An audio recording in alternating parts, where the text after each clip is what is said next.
Come and do what you want to do today. We acknowledge you. The Bible says we should lean not to our own understanding. It says, but in all our ways we should acknowledge you. And then you promised to direct our path. You're faithful, oh God, so we're confident. We acknowledge you this morning. Help us. Let your name be glorified. Come and do what only you can do. We covenant with you now. You will get the praise, the glory, the adoration. Thank you for how far you've brought us. Thank you for where you're taking us to. We know it's not you, it's us. We're slow to believe.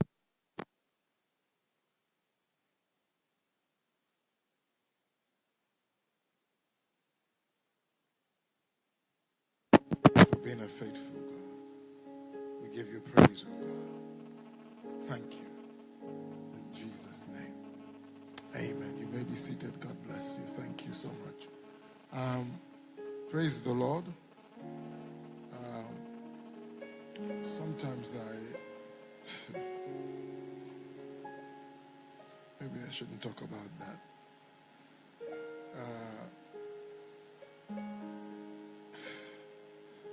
Have you ever stopped to think about the fact that almost everything you do in your life, you do out of habit?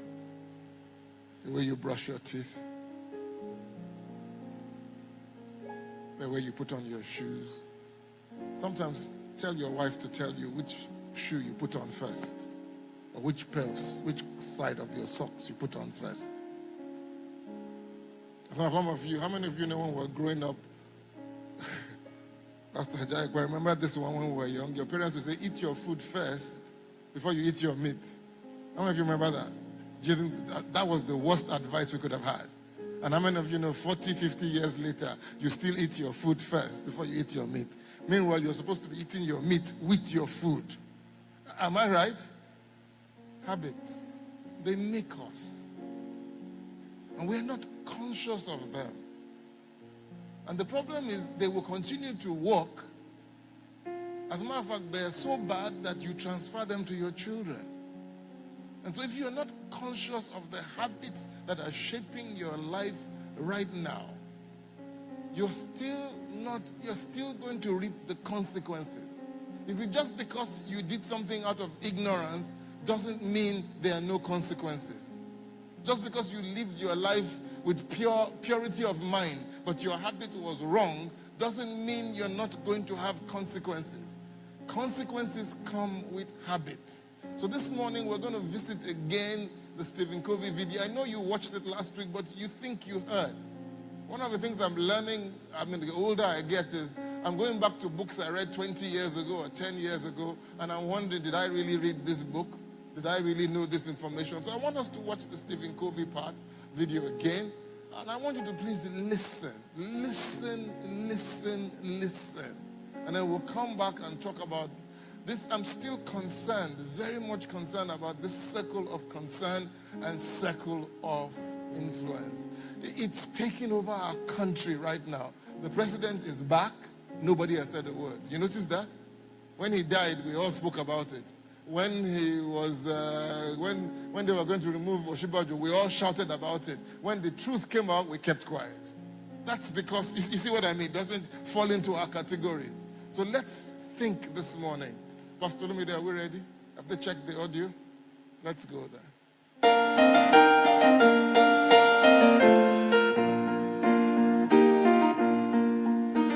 You can usually tell a person's proactive or reactive nature by listening to their language. It's kind of the fingerprint of where the locus of control is, whether it's inside or outside. Really. I can't do this. I have to do this. I had a student one time.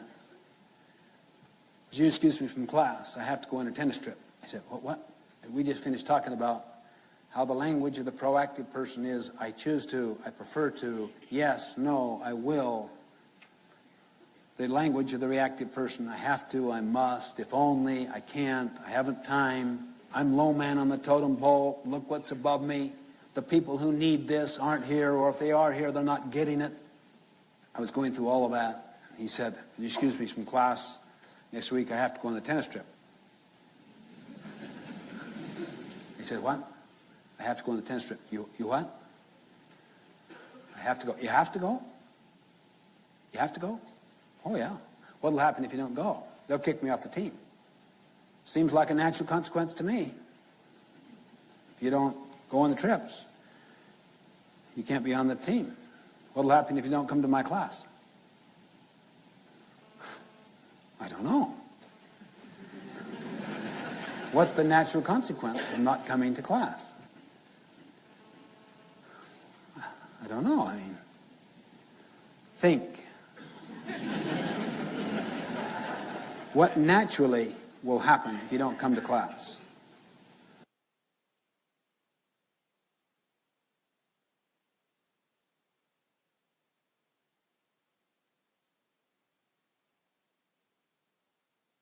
Participate, you shouldn't be on the team. On a tennis team, that would be natural. What will naturally happen if you don't come to class? I guess I'd miss the learning. That's right. I know if it were me, I'd choose to go on the tennis trip. But never say you have to do anything. You have the power to choose. He meekly said, "I choose to go on the tennis trip and miss my class."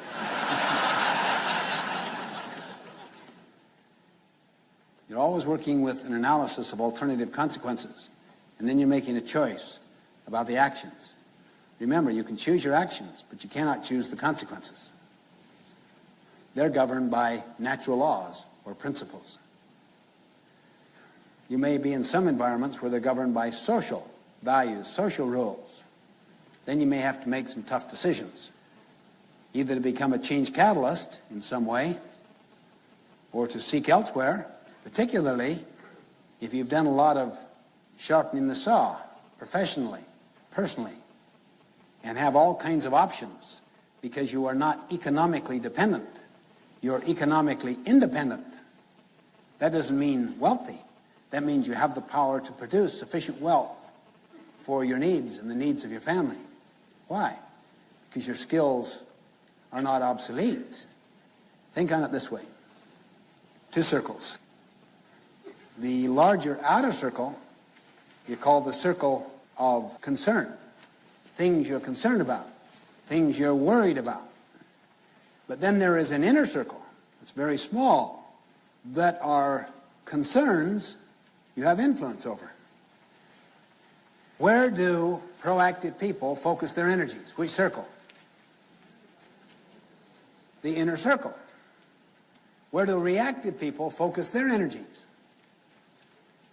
The outer circle. Why? Because they're victimized. Look at this person I have to live with. Look at how my boss has dead-ended my career. She says she has an open mind, but she has a closed mind. Look at these kids. They're driving me crazy. Why do you choose to go crazy? Well, I mean, what else could you do? What else could you do?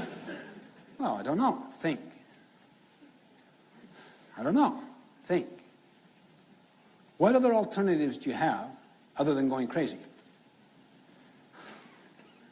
I don't know. Think hard. I guess I could maybe try to rebuild a relationship to a point that we could come up with some discipline agreements. What's your choice? You have the power. Always treat people as if they're proactive. The more irresponsible they are, the more you teach them about their responsibility. Always work on the inner circle.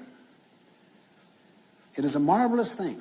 It is inevitable. Inevitable. If you work on the inner circle, it'll get larger. Always. Why? The energy there is positive. You're doing something at the outside edge of that inner circle that wins more confidence with other people.